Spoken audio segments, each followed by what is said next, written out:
ঠাকুর মা স্বামীজির শ্রীচরণে ভক্তিপূর্ণ প্রণাম জানিয়ে আজকের নিবেদন পূজনীয়া গোলাপ মা।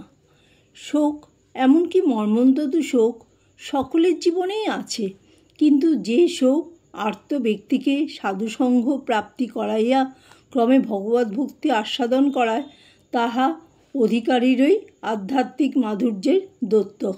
শোকাতুরা ব্রাহ্মণী এই ছদ্মনামেই কথামৃতে গোলাপ মার পরিচয় দেওয়া হইয়াছে।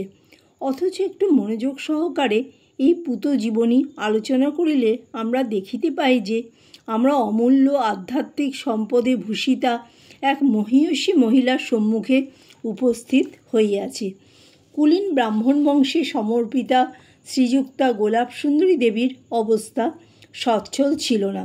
বিশেষত একটি পুত্র ও চণ্ডী নাম্নী একটি কন্যা রাখিয়া স্বামী অকালে ইহলোক পরিত্যাগ করিলে তিনি বিশেষ বিপন্না হইলেন। পুত্রটি শৈশবেই কালগ্রাসে পতিত হইয়া ব্রাহ্মণীকে আরও দুঃখে নিমগ্না করিল।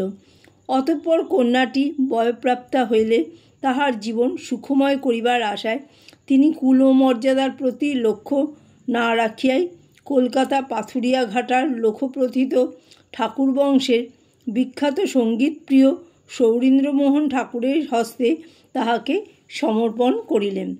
দুহিতাটি সুশ্রী ও সদ্গুণ সম্পন্না ছিল, কিন্তু ভবিতব্যকে কে সম্পূর্ণ আপন ইচ্ছায় পরিচালিত করিতে পারে?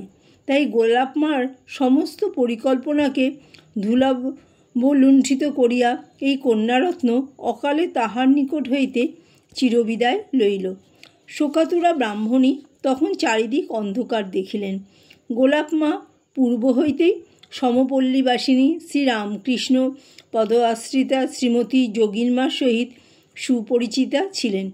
এরূপ শোকের শান্তি শুধু দক্ষিণেশ্বরে হইতেই পারে, এই বিশ্বাসে যোগিনমা একদিন তাহাকে শ্রীরামকৃষ্ণচরণে উপস্থিত করিলেন। যোগিনমার আশা সফল হইল। ঠাকুরের দিব্যালাপ শ্রবণে গোলাপ মার শোক প্রশমিত হইতে থাকিল। একদিনের কথা, সেদিন শনিবার অপরাহ্নে শ্রীরামকৃষ্ণের কক্ষে অনেক ভক্ত সমাগত হইয়াছেন। শোকাতুরা ব্রাহ্মণী উত্তরের দরজার পার্শ্বে দাঁড়াইয়া উপদেশ অমৃত পান করিতেছেন। ঠাকুর ক্রমে তাহার বাল্যসখা শ্রীরামমল্লিকের ভ্রাতুস্পুত্রের মৃত্যু ও তজ্জন্য শ্রীরামের শোকের কথা উল্লেখ করিয়া বলিতে লাগিলেন, জন্ম মৃত্যু এসব ভেলকির মতো, এই আছে এই নাই, ঈশ্বরই সত্য আর সব অনিত্য। তার উপর কী করে ভক্তি হয়, তাকে কেমন করে লাভ করা যায়, এখন এই চেষ্টা করো, শোক করে কি হবে? কথাগুলো শোকাতুরা ব্রাহ্মণীকে প্রত্যক্ষভাবে না বলিলেও ইহার তাৎপর্য তিনি গ্রহণ করিয়াছিলেন নিশ্চয়।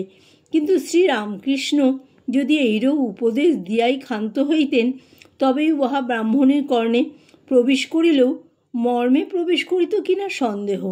তিনি হয়তো ভাবিতেন, আবাল্য সংসার সম্পর্কহীন ক্ষণজন্মা মহাপুরুষের মুখে এইরূপ বৈরাগ্যের বাণী শোভা পাইলেও আমার ন্যায় শোকতাপগ্রস্ত সংসারীর পক্ষে উহা আকাশের চাঁদ পাওয়ার কল্পনার মতোই।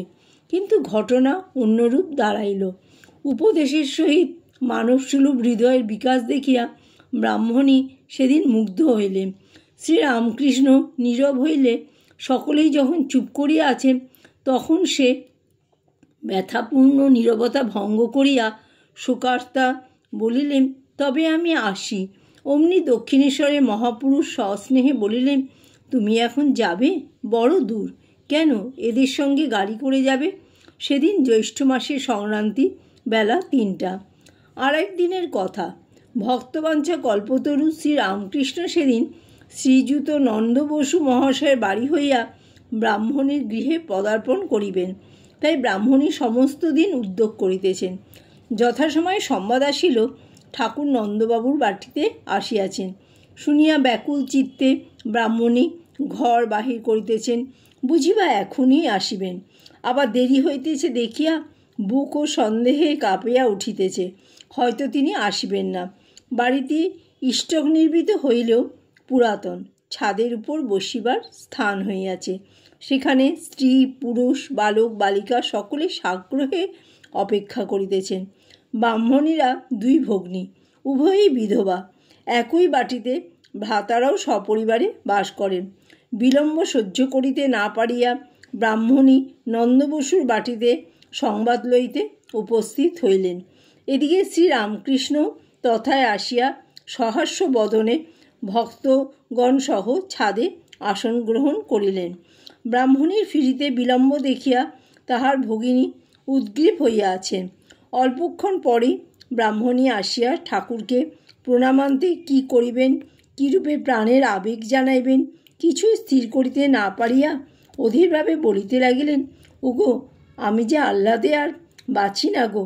আমার চণ্ডী যখন এসেছিল সেপাই শাস্ত্রী সঙ্গে করে, তখন যে এত আহ্লাদ হয়নি গো।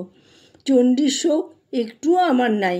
মনে করেছিলাম তিনি যেকালে এলেন না, যা আয়োজন করলুম সব গঙ্গার জলে ফেলে দেবো, আর ওর সঙ্গে আলাপ করব না।